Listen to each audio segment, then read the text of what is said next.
La prise en charge de la tuberculose représente une préoccupation quotidienne au sein du ministère de la Santé publique et de la Population. Les raisons de ceci résident dans le fait que la maladie est d'une part endémique chez nous et d'autre part, elle est curable. Nous ne pouvons tolérer qu'une maladie curable emporte nos concitoyens sans autre cause exceptionnellement grave. C'est pourquoi nous devons décupler nos efforts pour dépister et traiter tous les malades, en quelque endroit qu'ils se trouvent, de quelque niveau d'éducation qu'ils soient, à quelque groupe socio-économique qu'ils appartiennent. Ceci s'exprime bien dans le thème du jour. Chercher toute malade TB, traiter toute malade TB. Le ministère de la Santé invite toute la population à faire de ce thème un slogan motivateur, un moteur de sensibilisation, un leitmotiv d'engagement.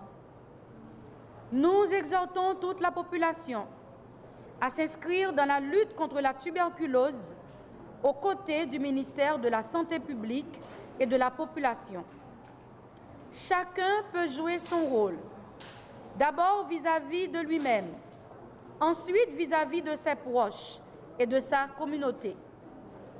Le premier pas à faire est de s'informer et d'appliquer les consignes ou principes recommandés.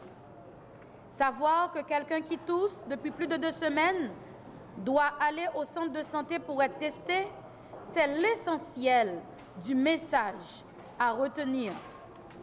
C'est aussi l'essentiel du message à mettre en application pour participer au grand mouvement mondial et national de rechercher et de traiter tous les malades tuberculeux. Fort heureusement, nous disposons des médicaments essentiels pour le traitement. Nous disposons aussi des intrants de laboratoire pour le diagnostic. Le programme national de lutte contre la tuberculose fonctionne sur tout le territoire de la République.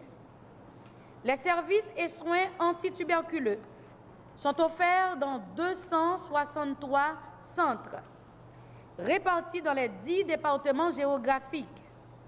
Nous ne retenons aucune différence entre les centres publics et les centres mixtes ou les centres privés gérés par des organisations humanitaires avec ou sans la participation de l'État. Les mêmes normes, les mêmes protocoles sont appliqués par tous. Certains sites sont bien connus, comme le sanatorium de Port-au-Prince, le sanatorium de Signo, le Grace Children's Hospital à Delma. Mais il en existe d'autres dans tous les départements, dans les communes, dans les quartiers et dans les sections communales. Toutes les institutions n'ont pas la même complexité technique. La mise en réseau est un système de référence et de contre-référence permettant cependant aux patients d'avoir accès aux différents services nécessaires. Dans les institutions travaillent les différentes catégories de personnel: médecins, infirmières, auxiliaires infirmières, techniciens de laboratoire, bacilloscopistes, des collaborateurs volontaires, des promoteurs, des agents de santé, appuient et relaient le travail des institutions de santé au niveau de la communauté.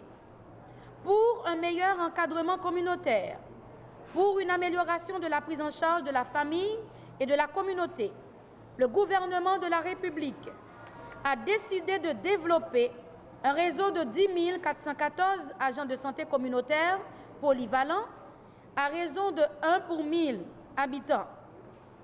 Ces agents seront rattachés aux institutions de santé tout en encadrant et en accompagnant la communauté.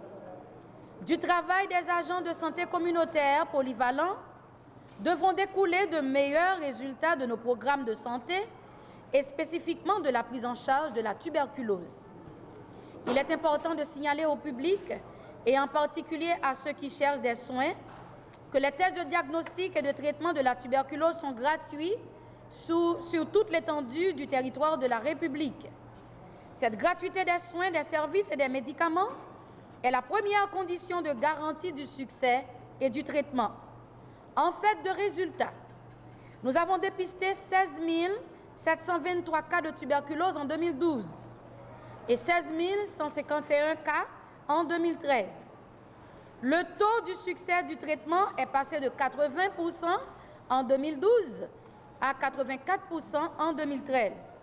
Ce sont des résultats assez encourageants, mais ce n'est pas encore l'idéal. L'accès universel aux soins et aux traitements n'est pas encore atteint. L'objectif de développement du millénaire de combattre le VIH-Sida, la tuberculose, le paludisme et d'autres maladies n'est pas encore satisfait. Nous continuerons donc à maintenir le cap vers l'amélioration de la couverture nationale, vers l'augmentation des taux de dépistage et du succès du traitement en visant comme conséquence positive l'amélioration globale de la santé de la population haïtienne.